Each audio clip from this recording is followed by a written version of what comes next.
30 KHOW. This is the Ross Kaminsky Show. Now, Ross Kaminsky on Denver's talk station, 630 KHOW.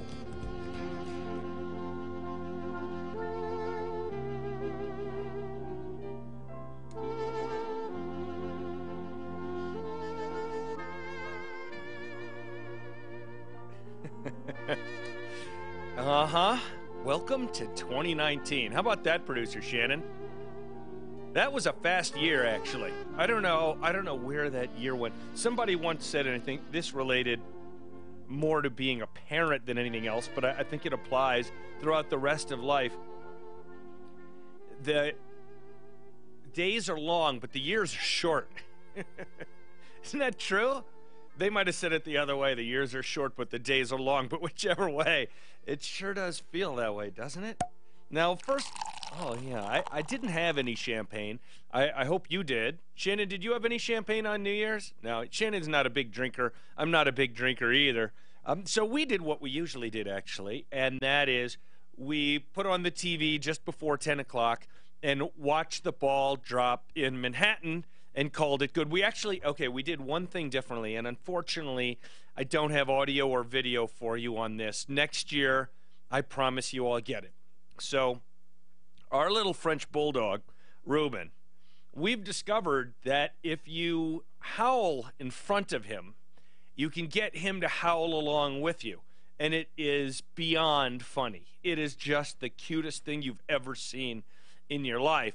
And so, after the ball dropped and it was New Year and everyone was cheering, and Ruben was sitting on the bed with us, with me and my wife Kristen and my son Jasper. We were all sitting on the bed in the master bedroom watching the ball drop and all that. And Lily's still in Australia, so she's doing whatever she's doing. And Ruben's sitting with us, and we all just started howling. And I'm not going to try to do that for you because it's not really would not be a nice thing for me to do to you.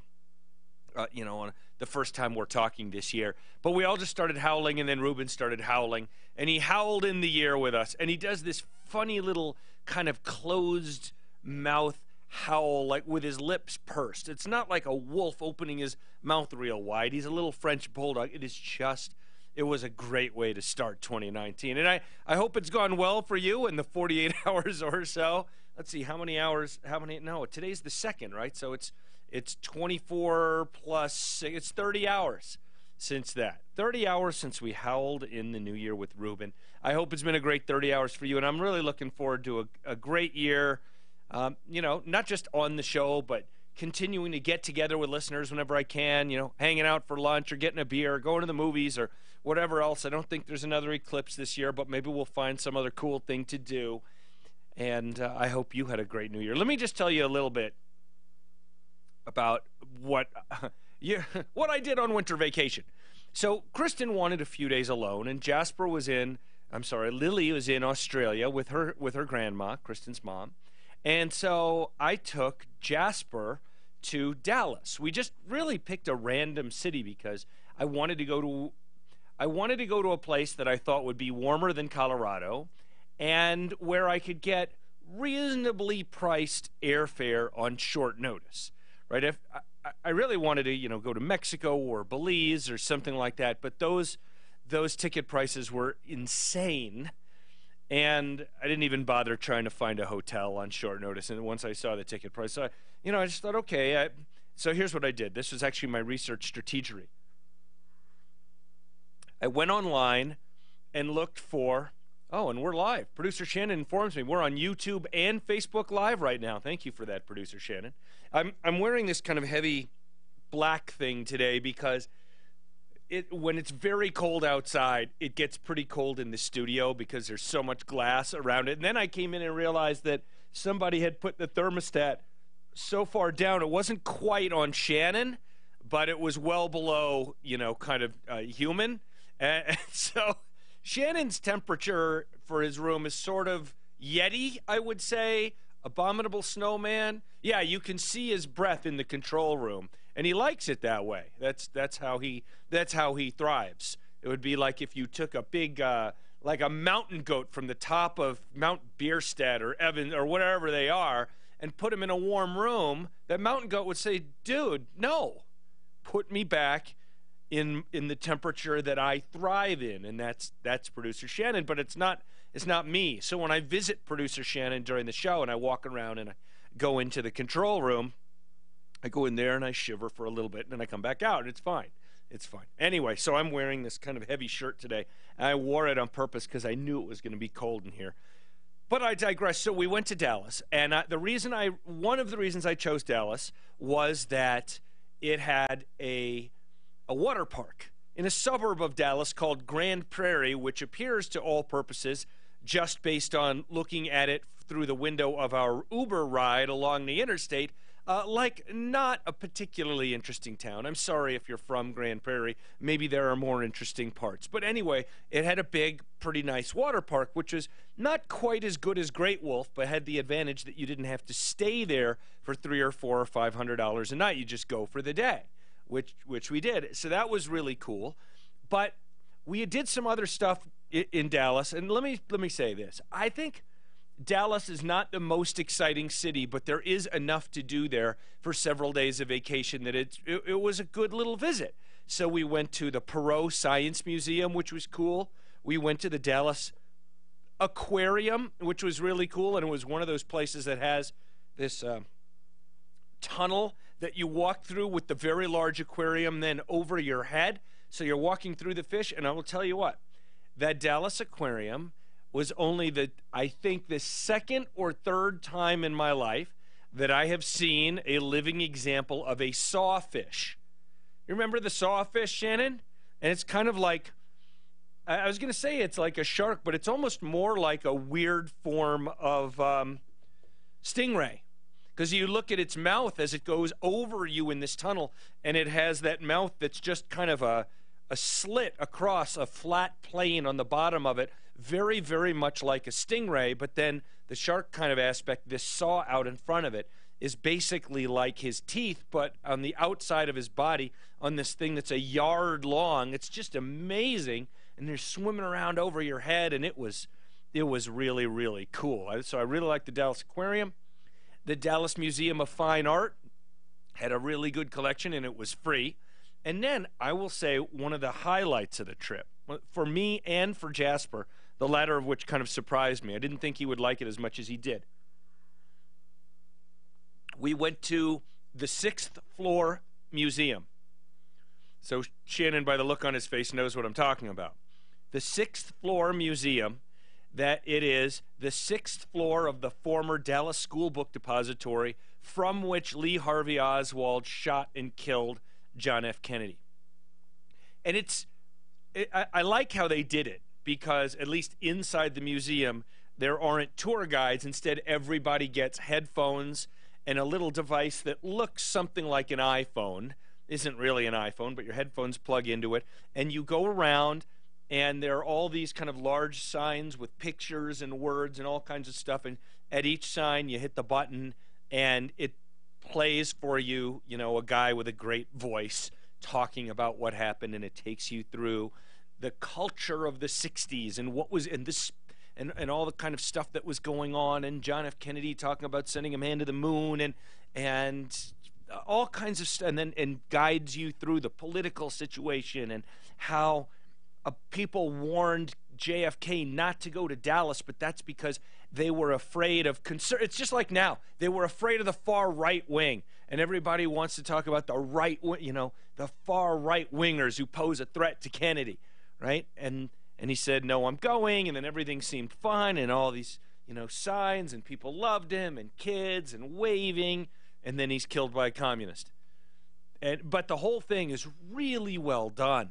Really well done. They also talk about some of the conspiracy theories, and it was weird though. So we stayed at the Hyatt, and straight out of our window, that's probably a quarter mile away, but straight out of our window is Dealey Plaza and the Grassy Knoll. So I was looking at every day from my window the Grassy Knoll, which I just, it's one of these things that you hear about, but unless you've been to Dallas and seen it, it doesn't really mean all that much to you.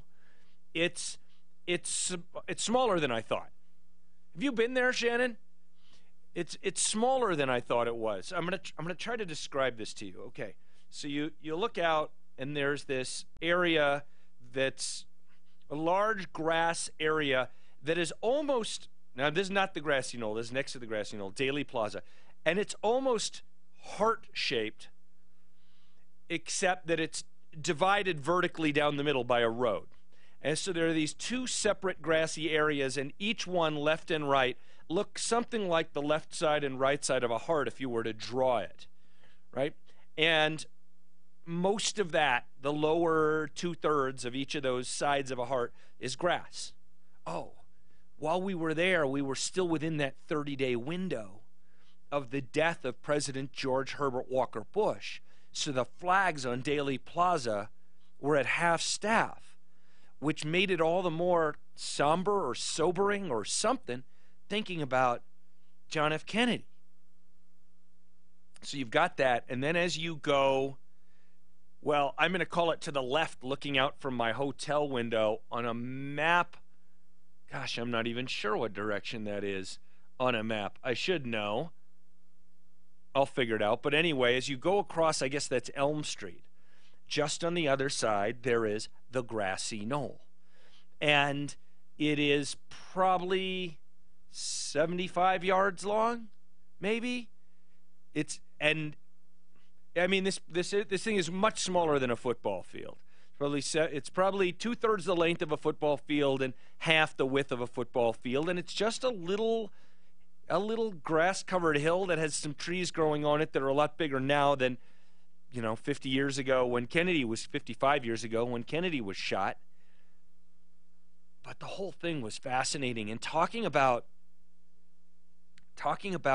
some of the conspiracy theories, one of the interesting ones, and I'm not going to get way into the weeds here, but one of the interesting things was that because of where Lee Harvey Oswald shot from, and there were buildings, across the way and next to him, and it caused echoes, it caused audio reflections off of some of these other buildings that caused people, depending on where they were, to think they heard other shots from other places or different numbers of shots. And you can imagine, I'm sure you've been in this kind of situation, where you heard an echo, not necessarily from a gunshot, an echo from anything that was coming off of a surface that was fairly distant from you.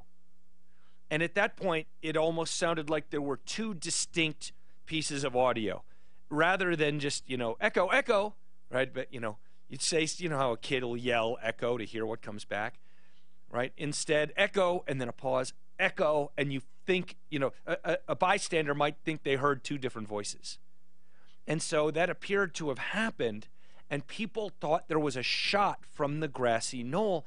And what was so fascinating about it is they had these scientists, these audio engineers who went out and did their own research and then came back and they played some of this video in the Sixth Floor Museum of these guys testifying in front of Congress saying there was I think they said a 95% probability based on the audio evidence that there was a shot from the grassy knoll, even though there wasn't any other evidence, a shot that missed, right? And so later on, the federal government reinvestigated and said that was wrong. Isn't it something, though? What really jumped out at me was not that someone said, based on the audio evidence, there was a shot from the grassy knoll. What surprised me, and I think something to keep in mind, without being too skeptical all the time or being quote-unquote anti-science or something like that, but I think this is something that plays well into a discussion about climate change that I'm not going to get into today, but was the idea that those scientists went in front of Congress and testified that they had a 95% certainty of it, something that was later disproved. That part was, anyway, Jasper found the whole thing fascinating. I thought after 20 minutes he was going to tell me he was bored, but he didn't. I mean, he's 10. And this happened 55 years ago, and you're just, walking around this floor of a building looking at signs and listening to some old dude on headphones, and he was fascinated by it. And he actually left me and did his own walking around, and I did, which was fine, and I did my own walking around. There wasn't really anywhere to go. I knew he wasn't leaving. And I finished, and I actually went to him and said, "You ready to go?" He said, "No, I'm not. I'm still going. I'm reading. I'm listening." they had another example of the same kind of rifle that Oswald used, which he bought like from a Sears catalog or something through the mail for $12. And I mean, it was really well done. And I really, really recommend that as a visit. Okay, let me tell you another short story. So before that, I took my daughter Lily to Los Angeles to put her on an airplane to go to Australia to visit her grandma. Why, you asked, did you not put her on a plane in Dallas? Because for the airline to supervise her, they won't accept a kid coming through on a connection. You must bring her to the Australia flight, and then Qantas will take her from there, and that's what happened. So then I'm flying home by myself the next day after visiting my dad for a great 24 hours of hanging out with my dad, who I hadn't seen in person for a couple of years. And I'm going to see if I can tell this story in 90 seconds. Shannon, you're going to want to listen to this story. And I sit down. I end up switching seats because there's a girl who's got a dog with her, and I was upgraded, so I was in first class. And the guy who was supposed to be seated next to her said, I can't sit next to a dog. I said, I'll switch. And, you know, as a guy, you always think to yourself, please don't let me be seated next to the, 300 and something pound sweaty person. Let me sit next to a hot girl. That's what you always think when you're getting on a plane, right, Shannon? Right? So I sit down, and this girl is, I would say that she's beautiful, but that's a massive understatement. Other than my wife, maybe the most beautiful girl I've ever seen. And she's reading a book written by Gisele Bündchen, who is Tom Brady's wife and until she recently retired, the top model in the world. Long story short, and I'm not going to use this girl's name, turns out she's a Victoria's Secret model, believe it or not.